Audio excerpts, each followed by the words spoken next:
Yo, baby, yo, baby, yo. Welcome to the first episode of the Super Wrestle Brothers podcast. I'm Keith. I'm also Keith.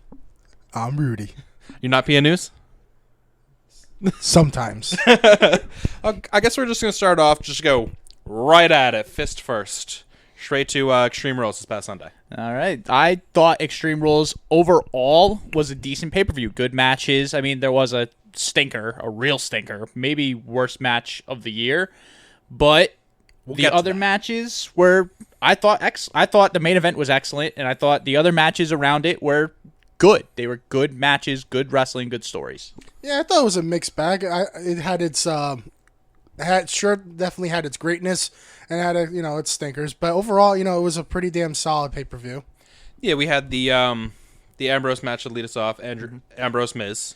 Ambrose and Miz, I think they have great chemistry together. I think they can work together easily. The match just flows. And also, I thought Miz was a great, chicken shit heel. He sat there and he tried every single way possible to get Ambrose disqualified, and there was so many spots where it looked like Ambrose was going to happen. The ending was weird, where the referee had to walk around to kind of almost disqualify Ambrose, but, all in all, really good match, good action, good fast pace, good storytelling again, and I honestly think Miz and Ambrose are a great duo to work together. Yeah, I definitely think Miz is honestly one of the top 5 best heels in the business today. I would definitely agree with that one. I think Miz is a great heel. Agreed. I think Miz is doing his best work right now, and I think back then when he won the WWE Championship, it was too soon. Now if you put the title on him, I think would be a good move.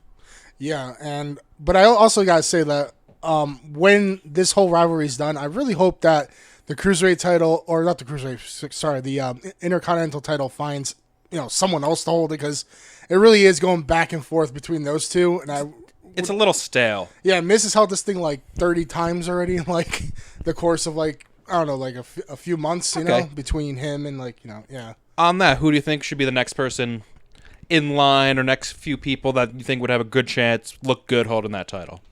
I mean, honestly, right now, I can't really no one's really coming to the top of my head, but I'd say Styles, if he's not going to be in the world title line, the next thing for him would be Intercontinental title, if anything. Okay, what about Keith? You, Keith? Well, Styles is on SmackDown, so he'll probably be in the U.S. title picture more, unless they finally move him. But I think, in all honesty, if they want to get the Intercontinental title to have some relevancy, because that's the title on Raw right now. The Universal title's on Brock right now, and it's not on TV every day. That's right. I think you got to start putting some bigger names in that title picture. Sami Zayn. Sami Zayn. Sami Zayn's on SmackDown, too. Oh, yeah. That's the other thing. Put Finn in that mix. Let Finn wrestle for that title. Let Rollins hold it. Rollins doesn't just have to sit there for the main event. Yeah. Let some of those type of guys. Let Roman hold it. Screw it. Let Roman get it. Yeah, but no, Roman's too big of a name. Don't let him do what they did with the U.S. title, where he put it over his shoulder, didn't even look like he cared about the title. Make him Intercontinental title. Keep him out of the main event for a little bit. Let the crowd worry about him in another title picture. Let him wrestle these other guys. Let him put on good matches with some of these other guys. Have him and Rollins feud over the Intercontinental title. They put on a good feud already. They already know each other. The match they had on Raw before Extreme Rules was amazing. Let them have more like that. Put it on R-Truth. Oh, God. No. Oh, God. Him and Goldust in a feud. Hey, let me tell you, that's the only thing I like that's coming out of this feud is Goldust is old school heel Goldust again. Yeah, this is the Goldust we needed. I think at this point, you maybe put Goldust in that thing if he's heel Goldust. Agreed. What do you think about that, Rudy? Goldust with gold. I'm down for it. Okay. Yeah. The next match was which one? It was the mixed tag match. Right. Rich Swann and Sasha Banks versus Alicia Fox and Noam Dar. I think that was good to give Rich Swann and Noam Dar a little airtime. I say, I love Sasha Banks to death. She's still my favorite when it comes to the women's division, but I really had zero interest in this match just because I really don't get any kind of enjoyment of watching Alicia Fox wrestle. I'm sorry. Yeah, she's a little past anyone's caring. Skills not quite up to par with where the rest of the women's division is. And her theme song is honestly one of the most god awful theme songs I've ever heard in the history of wrestling. Okay. Yeah. It was an okay match, something to pass the time. It was it was cool to see Dar and Swan go at it. Yeah. But Sasha almost killed herself again by doing that high knee dive she always does to the outside on Noam Dar instead of Alicia Fox, and which was cool. But God, every time she does a move, I honestly think she's going to freaking kill herself. Yep. She honestly looks like she's going to get hurt. But that match, nothing really too special. No, that was the highlight of it. Yeah. Next match was the tag match, and that was a steel cage match between the Hardys and Shamzaro, and I really got confused by this match because there was no pin or no submission, but it was you and your partner have to escape. And the thing that confused me was that Jeff escaped, right? They let Jeff escape, so it's Matt Hardy versus Sheamus and Cesaro by himself. And Matt Hardy held his own in there. Matt Hardy looked very credible as a singles competitor in this match. But he started taking a little bit of a beating. Jeff decides, you know what? I got to get back in this match. Does an awesome whisper in the wind off the top of the cage on the two of them. Matt wakes up, grabs Jeff, starts trying to drag him out. Sheamus and Cesaro go over. And Matt hits the floor. Sheamus and Cesaro touch. And then Jeff finally gets pulled out. Sheamus and Cesaro win. What I don't get is that Jeff already hit the floor. So wouldn't he already count as, okay, he already put himself touched. back in the match? See, that they never explained that. Yeah. They kind of it was kind of like Matt was the only one who had the touch, unless Jeff gave up his, I left, I'm now back in this match, and I have to touch again. Yeah. See, that would make sense if they told us, but no one told us anything about that, so it was kind of like, what happened? It kind of confused everyone. It definitely left a very awkward finish for me. But I'm not going to complain because, I actually really like, Sheamus and Cesaro. I think they're like they work really well together. They really do. Yeah, and as much as I love watching the Hardy Boys, those guys right now entertain me more than any of the other tag teams besides the Hardy Boys right now are those two.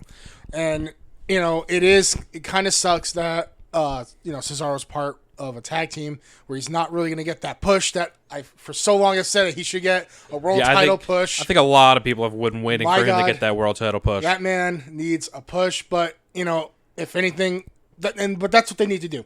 If Cesaro and Sheamus are not a tag team more and they lose the titles and they split apart, they'll feud with each other for a little while. Yeah, more than likely Cesaro is going to be the one that turns face because Sheamus just works so much better as a heel. Yeah. And Cesaro needs to get that push. When this is over, that's what needs to happen is he needs to get put back into that main title, the main title picture. And, because, the rating, I honestly think the ratings will freaking go up if Cesaro is, Universal Champion. Yeah. Honestly. He does need to find a little bit newer move other than the windmill. Yeah.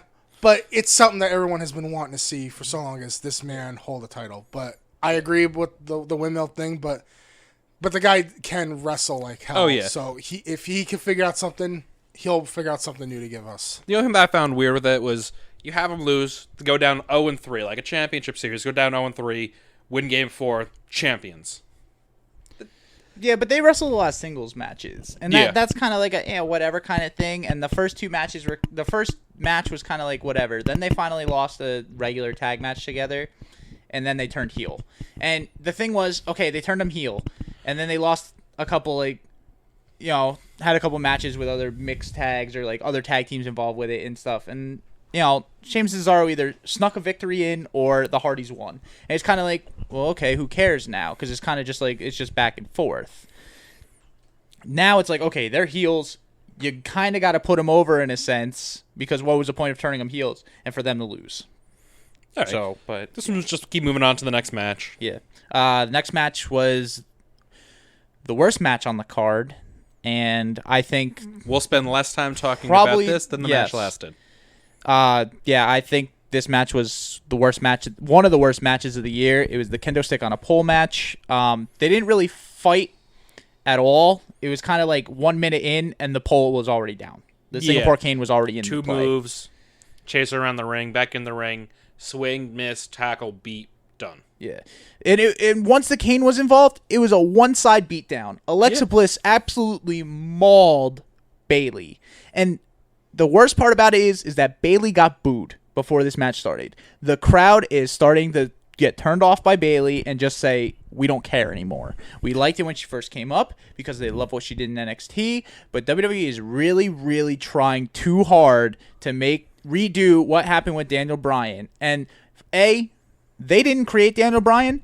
That was kind of a fluke, and it was a fluke that worked and was awesome, and it really created a feel-good moment and really created a good movement. But sometimes lightning does not strike twice. No.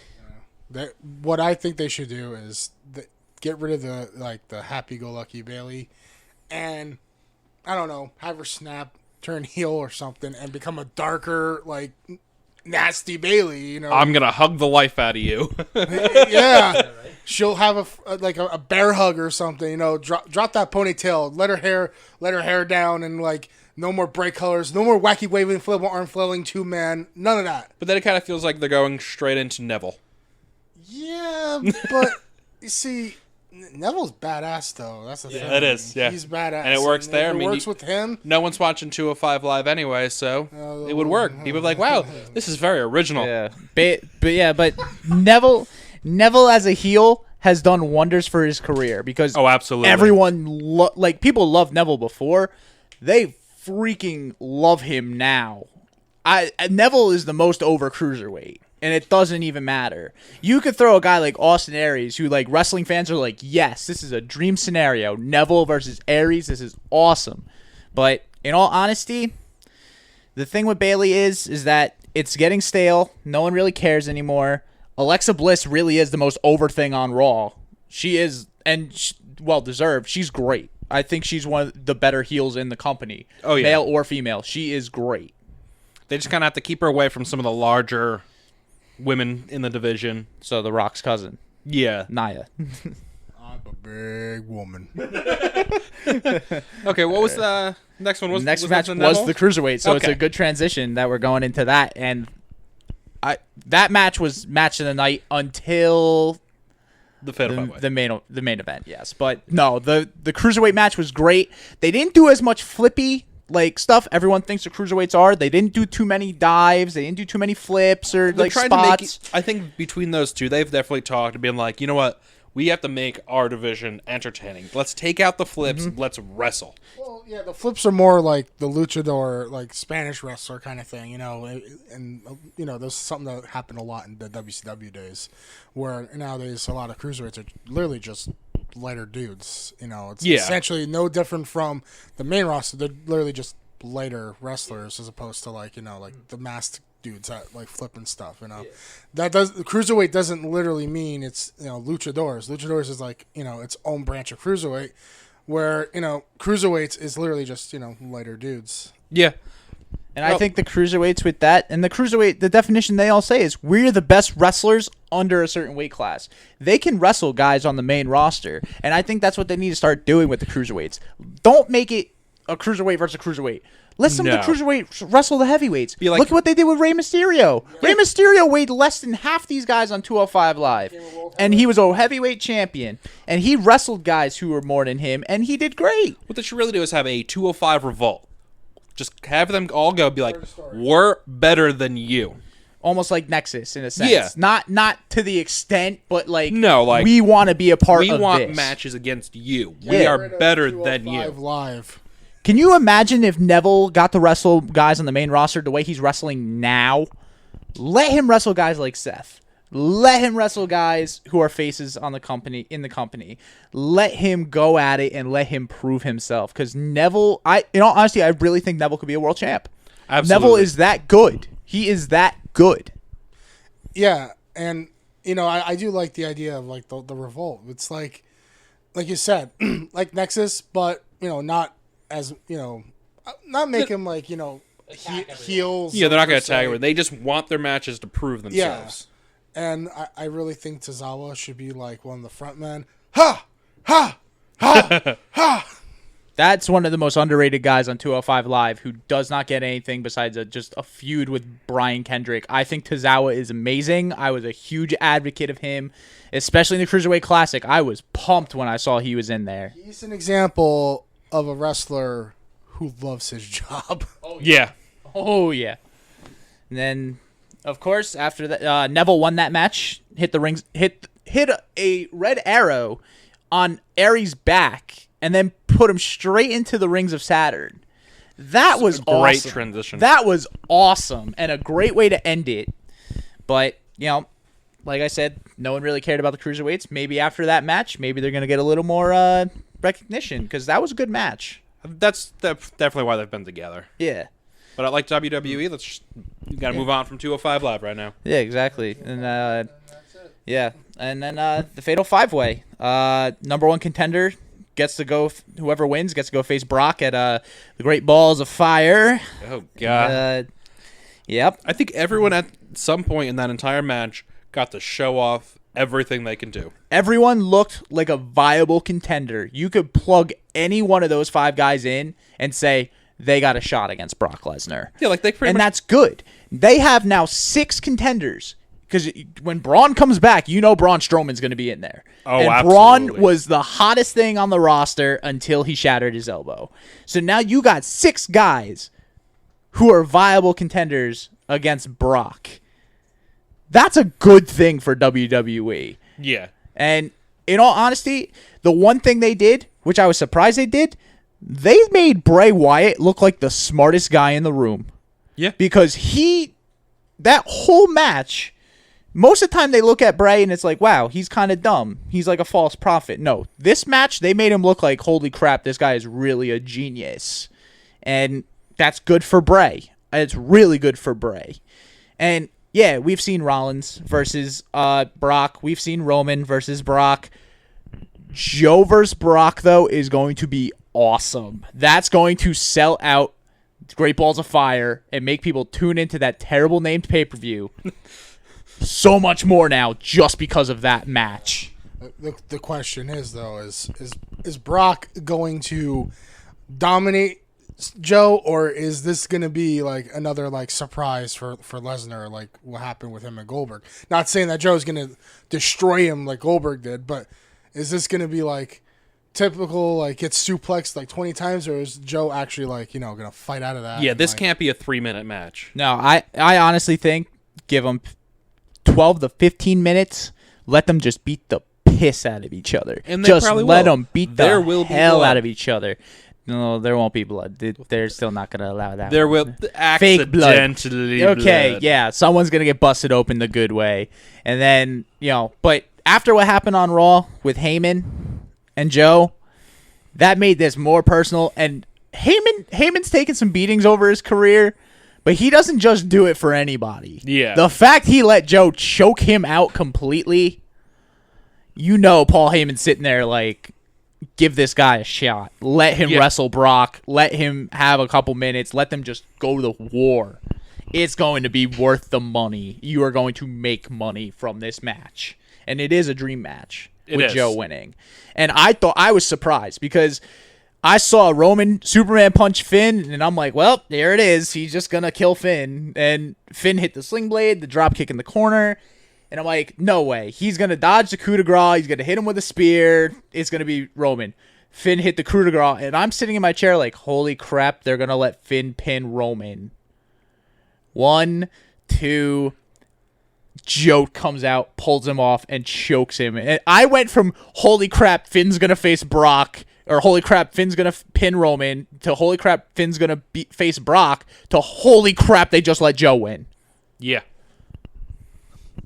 And like I think it caught everyone by surprise that Joe was going to win. It did. But I mean, Joe's probably been in the business probably longer than any of them. This is his shot now. I think it's going to be great. Who do you think is going to take the Universal title? You think they're going to let Brock hold it again, or you think they're going to actually give it to Joe? I don't know how the WWE still feels about Joe. I think they want to make the match so all the fans are happy, but I still don't see him beating Lesnar. I think, in all honesty, and I think Lesnar's holding that title to Mania. I really do. I think he's holding it till Mania. Because think about it. If he holds it till Mania, he's not on TV all the time. That title is now more valuable because it's not on TV. Because look at it. You're gonna get matches where they're gonna have number one contenders matches on pay-per-views now. That match was 5-star worthy, I think. That match was awesome. There was spots everywhere. And you know it was a good match when Roman can get a cheer from the crowd. Because of a double spear. It was awesome. I don't care who he did it to. I don't care who took it. It still looked really cool. And when you saw it, you didn't even think, fuck you, Roman. It was more like a, holy crap. Yeah. Holy crap, that was awesome. Okay, Roman. Okay. Yeah. I'll shut the hell up now. Yeah. Exactly. I'll clap for you this time. I'll give you that one, buddy. Exactly. You get one cheer from me, and that's it. Yeah. So I guess that's it for the pay-per-view. How are you guys feeling about the rest of the image of the WWE right now? I'm thinking it's good because the Raw after Extreme Rules was a really good Raw. Yeah, the ratings were down, but I think that had in part to do with basketball going on. and everything coming around. I think that's part of it.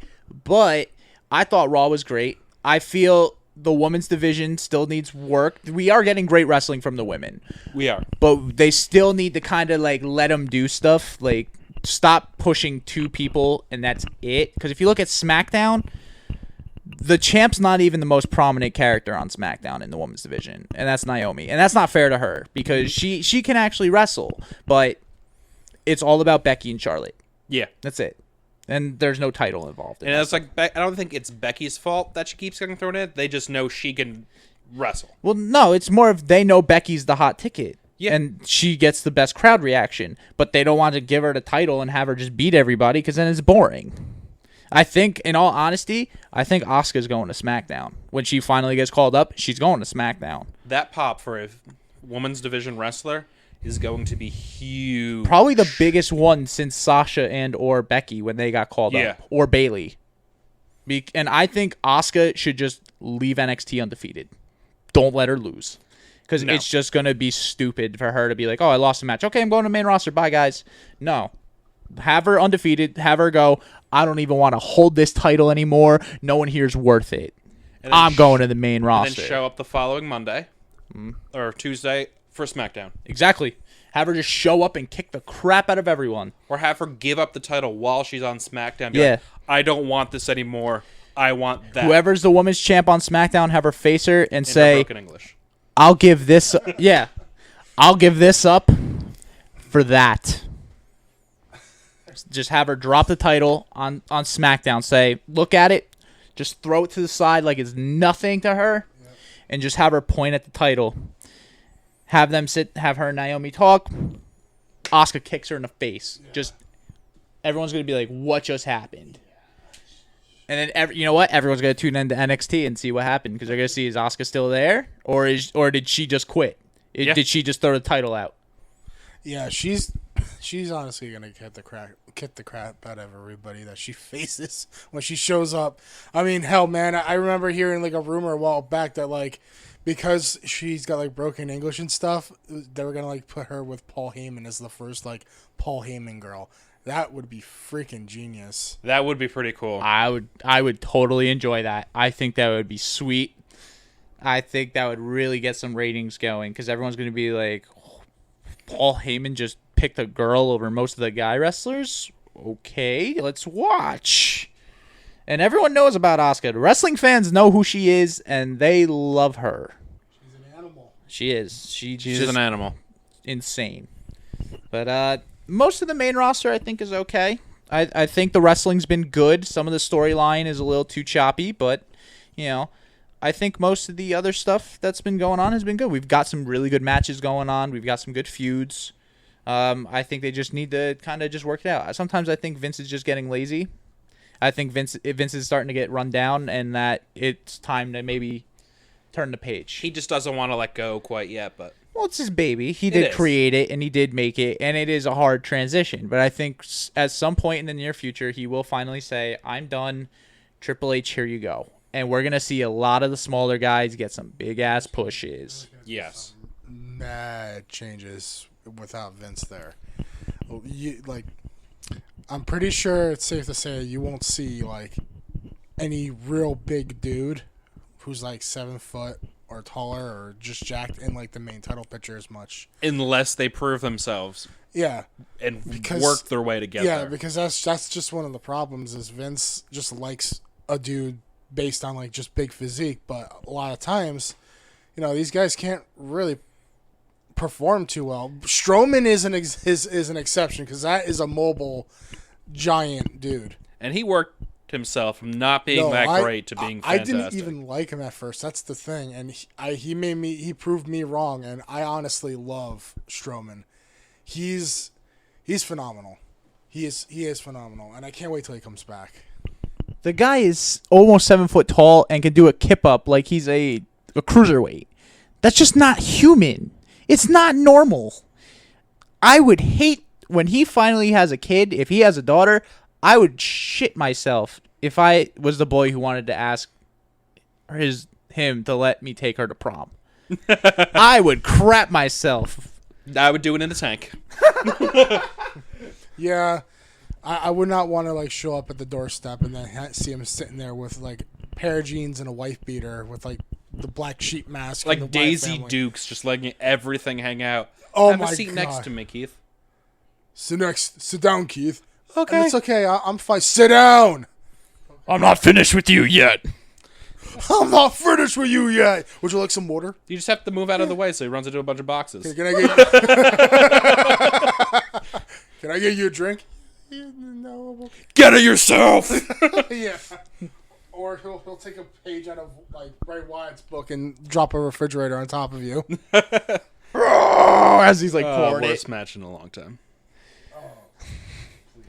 Well, we're not going to get in there. No, we'll just Not worth it. we're just gonna leave that.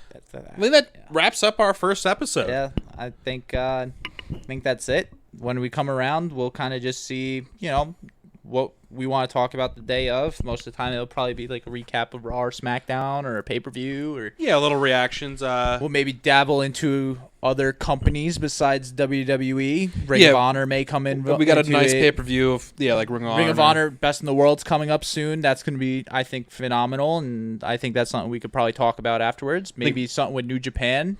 I think Rudy was going to add something special to our thing. And maybe Rudy's wrestling rants when something really gets on my nerves.